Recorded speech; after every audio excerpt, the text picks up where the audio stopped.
सुबह खाली पेट क्या खाना चाहिए? अगर आप ये सोच रहे हैं कि कोई एक ऐसी चीज या एक ऐसा सुपर फूड है जिसे खाने से व्यक्ति स्वस्थ हो जाएगा, तो आयुर्वेद के अनुसार ये सही नहीं है। आयुर्वेद का एक सिद्धांत है कि हर व्यक्ति अलग है, तो आहार हो या औषधि अलग होनी चाहिए। वही आहार आपके लिए श्रेष्ठ है जो आपकी प्रकृति, आपका जठराग्नि, ऋतु, वर्तमान स्वास्थ्य या बीमारी की अवस्था के अनुकूल लिया गया हो। ये विषय सुनने में थोड़ा सा कॉम्प्लिकेटेड लगता है, तो चलिए इसे सिंपल प्रैक्टिकल बनाते हैं और 5 बढ़िया सी चीजों को सही तरह से जानते हैं। तो वीडियो में आखिर तक हमारे साथ बने रहिए ताकि आप इन सभी चीजों को अच्छी तरह से समझ सके। नमस्ते, मैं हूँ डॉक्टर रूपाली जैन और आप सभी का स्वागत है आपके अपने YouTube channel Ayurveda for everyone में।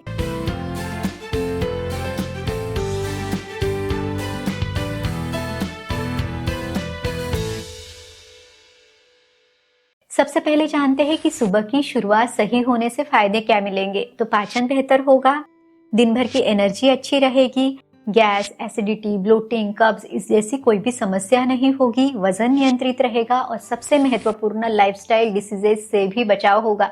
तो चलिए जानते हैं कि सुबह खाली पेट लेने के लिए आपके लिए सबसे सही ऑप्शन कौन सा रहेगा। सुबह उठते बराबर लेने के लिए एक बहुत ही बढ़िया ऐसा ऑप्शन है रसायन औषधि का सेवन करना। तो बहुत सारी अलग अलग रसायन औषधियां हैं, जैसे आप सुबह उठते बराबर थोड़े से गर्म या गुनगुने पानी में आधा से 1 चम्मच घी मिला के ले। घी कैसा है? तो ये वात और पित्त इन दोनों दोषों को संतुलित करने वाला, जठराग्नि को प्रज्वलित करने वाला और मेध्य है तो कंसंट्रेशन, फोकस, मेमोरी अच्छी रखने के लिए, मन को शांत स्थिर रखने के लिए बहुत अच्छे से मदद करता है। तो प्रिफरेबली आपने गाय का घी यूज करना है। दूसरी बढ़िया रसायन औषधि है च्यवनप्राश। तो आधा से 1 चम्मच च्यवनप्राश थोड़ा थोड़ा सा आपने सेवन करना है, एक साथ नहीं निगल लेना है, तो थोड़ा थोड़ा लेना है। इसे लेने के बाद प्रिफरेबली 2 घंटा या अच्छी भूख लगने तक तो भी कुछ भी ना खाए। तीसरा ऑप्शन क्या है? तो आमल की रसायन आप ले सकते हैं, ये चूर्ण के रूप में मिलता है। तो आधा से 1 चम्मच आमल की रसायन थोड़े से गुनगुने पानी में आप मिला के ले। अगर आपको बालों की कोई समस्या है या बालों को अच्छा रखना है या ओवरऑल शरीर का स्वास्थ्य, इम्यूनिटी अच्छी रखनी है, तो आमल की रसायन एक बहुत ही बढ़िया ऐसा रसायन है। त्रिफला चूर्ण का भी आप सेवन कर सकते हैं। त्रिफला भी अपने आप में एक उत्कृष्ट रसायन औषधि है। तो आधा चम्मच या 1 चम्मच त्रिफला चूर्ण थोड़े से गुनगुने पानी में ले। लेकिन जिनकी वात की प्रकृति है या शरीर में रुखापन है, तो फिर उन्होंने इसमें थोड़ा सा तेल या घी मिला के लेना है ताकि आपको त्रिफला से शरीर में रुखापन महसूस ना हो। अगली रसायन औषधि है ब्राह्म रसायन। ब्राह्म रसायन शरीर के साथ ही मन को, बुद्धि को भी एक स्थिरता देने के लिए बहुत अच्छी औषधि है। बच्चे, बड़े, बुजुर्ग सभी इसे ले सकते हैं। तो आधा से 1 चम्मच ब्राह्म रसायन आप ले सकते हैं। जिन लोगों को बार बार सर्दी, खांसी, दमा इस तरह की कोई समस्या है, तो उनके लिए अगस्त्य हरितकी रसायन या अगस्त्य हरितकी अवलेह का सेवन ज्यादा फायदेमंद रहेगा। तो उसे भी आप आधा से 1 चम्मच सुबह खाली पेट लें। जिन लोगों को डायबिटीज है, ब्लड शुगर लेवल अनकंट्रोल्ड है, वो सुबह खाली पेट आधा चम्मच आंवला चूर्ण और उसमें 2 से 3 चुटकी हल्दी पाउडर मिला के इसे सुबह खाली पेट ले। इसे निशा अमल की योग या हरिद्रा अमल की योग कहा जाता है। तो ये प्रमेह यानी डायबिटीज के लिए एक बहुत अच्छी औषधि है। अब तक हमने इतनी सारी जो रसायन औषधियां देखी, उसमें से किसी एक औषधि को आपने चुनना है जो आपके लिए सबसे सही हो। जिन लोगों को डायबिटीज है, उन्होंने अवलेह कल्पना यानी जैसे च्यवनप्राश, ब्राह्म रसायन वगैरह उसको लेना अवॉइड करना है, अन्यथा आपकी ब्लड शुगर बढ़ सकती है।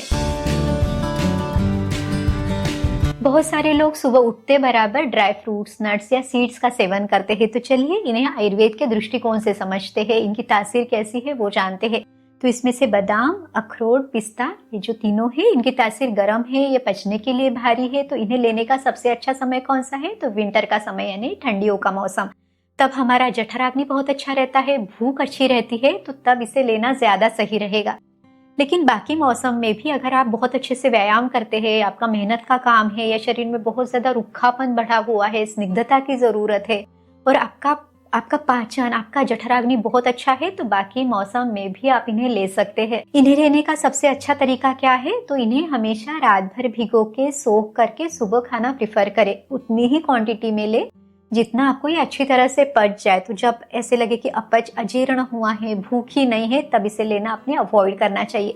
साथ ही में जिन लोगों की पित्त की प्रकृति है, बहुत ज्यादा जलन, गर्मी, एसिडिटी इस तरह की समस्या है, उन्होंने ये जो बादाम, अखरोट, पिस्ता है, इनको लेना अवॉइड करना चाहिए क्योंकि इनकी तासीर गर्म है। आप कौन सी चीजें ले? तो जैसे कि मुनक्का, अंजीर, खजूर, ये तीनों ठंडे तासीर के हैं, तो इनका सेवन आप कर सकते हैं। ये शरीर में वात और पित्त इन दोनों दोषों को संतुलित करते हैं। इनका एडिशनल बेनिफिट आपको क्या मिलेगा, तो खून बढ़ाने के लिए, एनर्जी अच्छी रखने के लिए भी ये मदद करेंगे।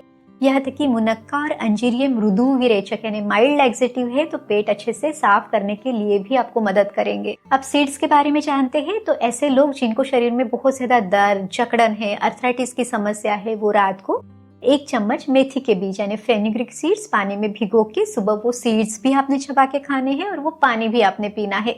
अगर आपको कोलेस्ट्रॉल या फैटी लिवर, वजन बढ़ रहा है, ऐसी कोई समस्या है, तो अलसी के बीजों को आप सुबह खाली पेट 1 चम्मच ले सकते हैं। यहाँ तक कि पंपकिन सीड्स, ऐसे सीड्स भी आप ले सकते हैं। चिया सीड्स का आप सेवन कर सकते हैं। चिया सीड्स वैसे आयुर्वेद में वर्णित नहीं है, लेकिन हाँ, इसके भी अपने फायदे हैं, तो उसका सेवन भी आप कर सकते हैं। आयुर्वेद का एक ही नियम है, तो आपकी सुटेबिलिटी को देखते हुए, आपकी प्रकृति, आपका जठराग्नि देखते हुए ही इनमें से सभी चीजों की क्वांटिटी आप ले। इनको साथ में बहुत ज्यादा मिक्स ना करें, एक एक चीज को आप ले, रोटेशन में भी आप इन्हें ले सकते हैं। क्या सुबह खाली पेट फ्रूट्स खाने चाहिए? तो चलिए देखते हैं कि फ्रूट्स किसके लिए सही है और किन लोगों ने अवॉइड करने चाहिए। फ्रूट्स का स्वाद कैसे है, तो मधुर अम्ल यानी मीठा खट्टा सा स्वाद है। ये दोनों जो रस है, ये किस दोष में बहुत अच्छा काम करते हैं, तो ये दोनों ही वात का शमन करते हैं। तो वात प्रकृति के लोगों के लिए इन्हें लेना बहुत सही रहेगा। पर पित्त वाले लोगों का खट्टेपन से पित्त बढ़ सकता है, तो आपने हमेशा थोड़ा सा मीठा फल खाना प्रिफर करना चाहिए। हल्का सा खट्टापन रहे तो चल सकता है, लेकिन बहुत ज्यादा खट्टे फल लेना आपने अवॉइड करना है। मीठे अनार का सेवन आप कर सकते हैं। आंवला आप मीठे रूप में ले सकते हैं, या आंवले का मुरब्बा भी ले सकते हैं। अब जिन लोगों की कफ की प्रकृति है, तो ये जो सुबह सुबह फल अगर आप लेंगे तो आपका कफ दोष बढ़ सकता है, क्योंकि सुबह का 6 से लेकर 10 बजे तक का जो समय है, ये भी कफ दोष की प्रधानता का है। और ये जो फ्रूट्स है, ये भी अपने आप में कफ को बढ़ाने वाले हैं। तो सुबह सुबह आपने फ्रूट्स खाना अवॉइड करना चाहिए। आप इसे कब लें, तो दोपहर के समय जब बाहर धूप है, तब आप 1 फ्रूट ले सकते हैं। उसके ऊपर भी थोड़ा सा भुना हुआ जीरा पाउडर या सौंठ का पाउडर या काला नमक डाल के ले, ताकि इन फ्रूट्स का जो कफ बढ़ाने वाला स्वभाव है वो आपको तकलीफ ना दे। तो इस तरह से वात, पित्त, कफ, इन तीनों प्रकृति के लोग थोड़ी सी सावधानी जरूर ले। अगर आपकी द्वंद्वज प्रकृति है, यानी 2 या 3 दोषों का भी थोड़ा थोड़ा डोमिनेंस है, तो क्या करना है, तो उसमें से जिस दोष की प्रधानता है उसके अनुसार आपने फॉलो करना है। फ्रूट्स के बारे में और भी कुछ नियम है, जैसे एक समय पे एक ही फ्रूट का सेवन करें, बहुत सारे अलग अलग फ्रूट साथ में मिक्स ना करें, क्योंकि हर एक फ्रूट अपनी विशेषता लेके आता है। तो उसके अगर पूरे फायदे चाहिए तो उसे अकेले रूप में लेना ही ज्यादा फायदेमंद है। दूसरा जो रूल है कि उसका जूस वगैरह लेने की जगह ऐसे ही रॉ फ्रूट लेना प्रिफर करें। उतना ही ले जितनी आपकी पचाने की क्षमता है, उतना ही ले। तीसरा है कि इनका मिल्क शेक बना के लेना, यानी फ्रूट्स और दूध का साथ में सेवन करना, ये आपने अवॉइड करना चाहिए, क्योंकि आयुर्वेद के अनुसार ये विरुद्ध आहार है। तो बस इन छोटी छोटी चीजों का ध्यान रख के अगर आप फलों का सेवन करते हैं तो आपको उसके पूरे फायदे मिलने वाले हैं। जिन छोटे बच्चों को बार बार सर्दी, खांसी या बहुत ज्यादा कफ बनना, म्यूकस बनना, इस तरह की कोई समस्या है, तो उनको भी आपने फल नहीं देने चाहिए। देखिए, फल भी कफ बढ़ाने वाले हैं और बाल्यावस्था भी कफ प्रधान अवस्था है, तो बच्चों के साथ थोड़ी सी ज्यादा सावधानी लेनी चाहिए। स्पेशली जो फल ज्यादा कफ बढ़ाते हैं, जैसे कि केला, सीताफल, ये ज्यादा कफ बढ़ाने वाले फल है, तो उनको बच्चों को देना अवॉइड करें। क्या सुबह सुबह अंकुरित मूंग या चने का सेवन करना चाहिए? तो इसको भी आयुर्वेद के दृष्टिकोण से समझते हैं। देखिए, मूंग बहुत ही पथ्यकर है, उसमें भी जो हरे मूंग, साबुत मूंग है, इसका तो बहुत अच्छा महत्व आयुर्वेद में दिया हुआ है।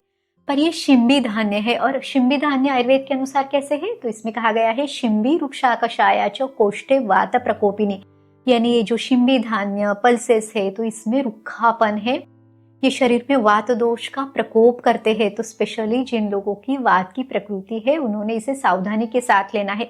अब जो मूंग है वो पचने में हल्के है, इसे लेने का सही तरीका कौन सा है, तो रात भर मूंग को आपने भिगो के रखना है और फिर सुबह इसको प्रॉपर छौंक देके, इसमें मसाले डाल के प्रॉपर पका के आपने खाना है। क्योंकि इससे क्या होगा, जब हम इसको छौंक देंगे तो वो घी या तेल इसमें स्निग्धता लेके आएगा, इसका रूखापन कम करेगा, और जब हम इसमें मसाले डालेंगे तो इन शिंबी धान्यों को पचाना हमारे सिस्टम के लिए आसान होगा। तो स्प्राउट्स लेने की जगह इस तरह से मूंग को भिगो के पका के खाना प्रेफर करें। अब चने की जो बात है, तो चना भी वात दोष को बहुत ज्यादा बढ़ाता है। तो स्पेशली अगर आपकी वात की प्रकृति है, आपको शरीर में दर्द, रूखापन, इस तरह की कोई समस्या है, या पाचन से संबंधित कोई विकार है, तो फिर अपने चने का सेवन अवॉइड करना चाहिए। क्या सुबह सुबह प्रोटीन पाउडर का सेवन करना चाहिए? स्पेशली जो लोग जिम एक्सरसाइज बहुत ज्यादा करते हैं तो वो लोग प्रोटीन कुछ लेना चाहते हैं। तो देखिए, आयुर्वेद में कार्बोहाइड्रेट, प्रोटीन, फैट इस तरह का कोई क्लासिफिकेशन ही नहीं है। आयुर्वेद में क्या है तो षड रसात्मक आहार, जिसमें स्निग्धता हो, फ्रेशली प्रिपेयर्ड हो और जो सभी धातुओं का पोषण करे। जो आयुर्वेद में 7 धातु बताए हुए हैं, रस, रक्त, मांस, मेद, अस्थि, मज्जा, शुक्र, इन सप्त धातुओं का पोषण करने वाला आहार, इस तरह से आयुर्वेद में वर्णन दिया हुआ है। तो प्रोटीन का वर्णन नहीं है। एक ही चीज है, आपको जो प्रोटीन जितनी क्वांटिटी में पचे वो आप ले सकते हैं, लेकिन बहुत ज्यादा एक्सेसिव इसमें लेना, बिना पचे भी लेते जाना, अपनी प्रकृति या ऋतु का ध्यान ना रखना, तो ये सही नहीं है। और प्रिफरेबली नेचुरल प्रोटीन के रूप में इसे ले, तो जैसे दालों का सेवन हम कर सकते हैं, नट्स, सीड्स, इनका सेवन आप करें। सिर्फ इसे जितनी आपकी क्षमता है उतना ही लेना है। प्रोटीन के बारे में हमने ऑलरेडी डिटेल वीडियो बनाया हुआ है, तो इसकी अधिक जानकारी के लिए, सविस्तर जानकारी के लिए आप वो वीडियो भी देख सकते हैं। क्या सुबह सुबह कुछ खाना, नाश्ता करना आयुर्वेद के अनुसार जरूरी है? तो नहीं, आयुर्वेद में ऐसा कुछ भी वर्णन नहीं है। जब अच्छी खासी भूख लग जाए तब सीधे सीधे आप आपका लंच ले सकते हैं। Preferably early lunch, early dinner और बीच में जैसे 3-4 बजे हल्का सा नाश्ता या एक आध फ्रूट आप ले सकते हैं। इस तरह करने से आपका भोजन भी बहुत अच्छे से पचेगा, क्योंकि सुबह 10 से 2 का जो समय है ये पित्त काल का है। अगर आप जल्दी लंच करते हैं जैसे 10-11 बजे, तो उसको पूरा पित्त का समय मिलेगा और वो बहुत अच्छे से पचेगा। आयुर्वेद में जो ऋतुचर्या का वर्णन है, तो हेमंत और शिशिर ऋतु यानी ठंडियों का जो मौसम है, उसमें हमारा जठराग्नि बहुत अच्छा रहता है, भूख ज्यादा बढ़ती है। ऐसे में सुबह हल्का सा नाश्ता या कोई पौष्टिक चीज, ड्राई फ्रूट्स के लड्डू, इस तरह से आप जरूर ले सकते हैं। उम्मीद है इस वीडियो में हमने जो पूरी जानकारी ली वो आपको मदद जरूर करेगी। अगर आपको ये वीडियो अच्छा लगा तो वीडियो को लाइक करना ना भूलें, और अगर आप चैनल पे नए हैं, पहली बार वीडियो देख रहे हैं, तो आयुर्वेद की सही जानकारी के लिए इसे सब्सक्राइब करना ना भूलें। इसे अपने दोस्तों और रिश्तेदारों के साथ भी जरूर शेयर करें, ताकि उनको भी आयुर्वेद का ज्ञान पता चले। तो चलिए फिर मिलते हैं अगले वीडियो में। आयुर्वेद को अपनाइए, स्वस्थ रहिए। नमस्ते।